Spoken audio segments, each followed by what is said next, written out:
Hi, I'm LDS in Medium, and thank you so much for tuning in today. I want to try to bring religion and spirituality closer together, and this is what this pod is all about.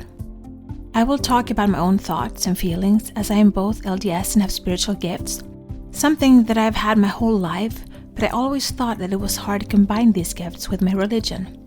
This has torn me into two directions, and I have talked to many people who feel the same way. I can't choose not to have my spiritual gifts, but I can choose how I use them. And I always want to use them for good and to help others. I believe my heavenly parents gave them to me for a reason. So, this is me. Join my quest for knowledge. So between the age 12 and the age of 30, there is more silence about Jesus. Was it because there was nothing to tell? Nowadays, a lot goes on in most lives between 12 and 30. School, job, marriage, children. But when we meet Christ at the age of 30, we meet him with John the Baptist in the river of Jordan. If you compare the first three Gospels, Matthew, Mark, and Luke, the story is almost identical, and the words are also almost identical. 2 says, "A voice from heaven saying, 'Thou art my beloved Son, in whom I am well pleased.' Thou art my beloved Son, in thee I am well pleased." Pretty similar. But it shows God directly talking to Jesus. In Matthew, the wording is, "This is my beloved Son, in whom I am well pleased." In John, it is John the Baptist bearing testimony of that he knows him to be the Son of God. I would have guessed the wording is a lost in translation kind of thing, but in the words that are directed to Jesus, I feel a proud father talking to his child.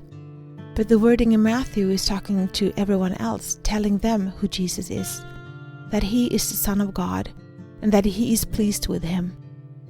Does it really make a difference? Maybe not, but my heart tells me it does.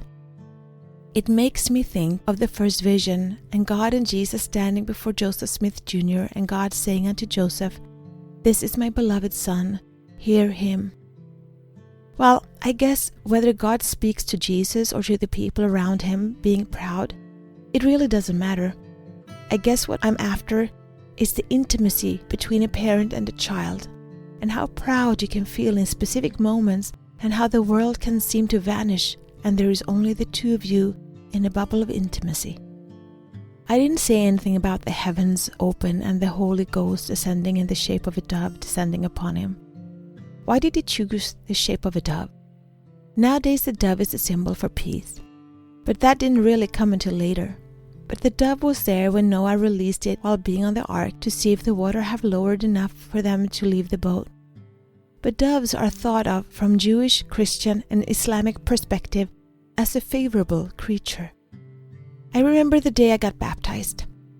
It was a fund in the basement of the old building that served as our church. There were 3 of us getting baptized the same day. My dad was there, and he was the one who baptized me. The feeling after is hard to describe, but then I was so young that it was hard for me to fully understand the significance of baptism. Stronger memories are from going to the temple doing baptism for the dead. I remember feeling so many feelings knowing they were not my feelings. The joy, exhilaration, happiness, longing, standing in the water knowing that waiting souls finally could receive the holy covenant of baptism. This labor of love. How has baptism changed your life? Have you gotten to baptize someone that was special to you? Be the light, share the light, spread the light, shine. This is my journey. Thank you so much for keeping me company today. Please download, like, share, and subscribe, and help spread the light and spread the word to expand our community. Let's bring more love, peace, and unity to this world. Take care of yourself and your loved ones. Always be grateful, kind, and loving. Be brave and remember to step out of your comfort zone and smile. If you support us on Patreon, you will get access to our meditations and extra materials so you can download them as MP3. Also, we now have a Facebook group, which you can access from our Facebook community. Please answer the questions as you apply to participate. It will be a safe haven where we can keep discussing religion and spirituality, our spiritual gifts, and self-development.